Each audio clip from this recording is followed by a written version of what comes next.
Ready?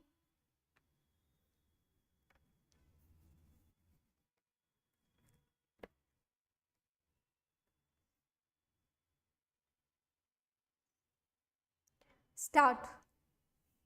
The petitioner has approached this court questioning the correctness of the impugned order and has brought on record the order of acquittal through a supplementary affidavit. This court, after examining the said acquittal order dated 29th January 2007, passed an interim order on 28/2/2007 staying the operation of the order dated 5th January 2007 till the next date of listing. A counter affidavit has been filed on behalf of the state and the same position has been taken, namely that the petitioner being involved in a criminal case was not entitled for being selected and appointed. Learned counsel for the petitioner submits that the acquittal of the petitioner entitles him for employment. It is submitted that the impact of the acquittal order is that the petitioner was never involved in any criminal case, and even otherwise the petitioner had filed an affidavit before the authorities disclosing his involvement. He submits that this honest disclosure was in accordance with the rules, and keeping in view the subsequent acquittal, the claim of the petitioner deserves to be reconsidered in the light of the same. Learned standing counsel, on the other hand, contends that the petitioner had an antecedent of being involved in a criminal case, and therefore it cannot be said that the impugned order is erroneous.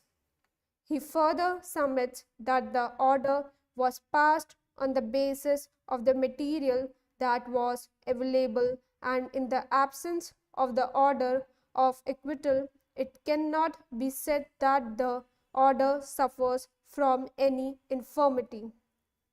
Having heard learned counsel for the parties, the contention of the learned standing counsel to the effect that the order of acquittal was not in existence when the impugned order was passed appears to be correct. However, in view of the subsequent development, which indicates an advantage in favor of the petitioner, in my opinion, requires the matter to be reconsidered in the light of the order of acquittal. The petitioner having been acquitted will be presumed to have never been involved in any criminal case. A perusal of the judgment indicates that it was a clean acquittal. The stain having been erased on a judicial verdict by the competent court washes out the effect of involvement. This has to be viewed from another angle. A person, if falsely implicated, runs the risk of losing the opportunity to get a job, and it is here that injustice should not be allowed to dislodge an otherwise valid claim. Accordingly, the senior superintendent of police is required to reconsider the candidature of the applicant, and as such, for the said purpose, the order impugned dated 5th January 2007 is quashed. The Director of Education has given an opportunity of hearing to all concerned and has examined the record.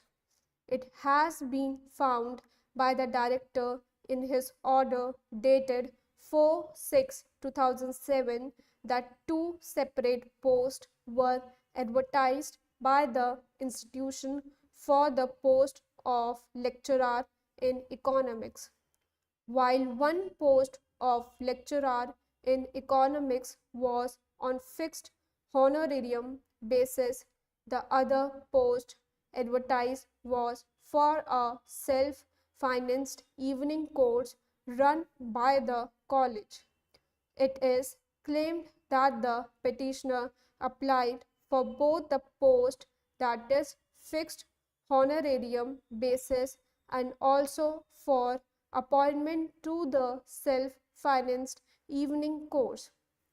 By referring to the statement of principle, it was observed that the petitioner was actually engaged by the institution for self-financed evening course, and he was paid salary from the funds of the Committee of Management from 6/8/2003 to 14/2/2004 at the rate of rupees 3,000 and 3,500 per month. It was further noticed that the petitioner was paid salary from the funds of the management at different rates from time to time. The director found that the appointment and working of the petitioner was only in self-financed evening course, and he was paid salary from the saving bank account of the institution number 1088, Syndicate Bank, Amroha. Further finding returned by the director was that since the name of the petitioner for appointment on honorarium basis was placed at serial number 3, as such question of issuing any appointment to the petitioner for the post on honorarium basis does not arise, and as a matter of fact, no such appointment order on honorarium basis was actually approved or issued to the petitioner. We have examined the order of the director, the claim made in the writ petition, as well as the various documents brought on record by the petitioner and the orders passed by this court in different writ petitions. The claim of appointment on honorarium basis as per government order dated 7/4/1998 has been examined. The claim for payment of salary from the state fund would arise only if a valid appointment in terms of the scheme is made by the Committee of Management on the format prescribed by the Director of Higher Education on honorarium basis against the sanctioned vacant post.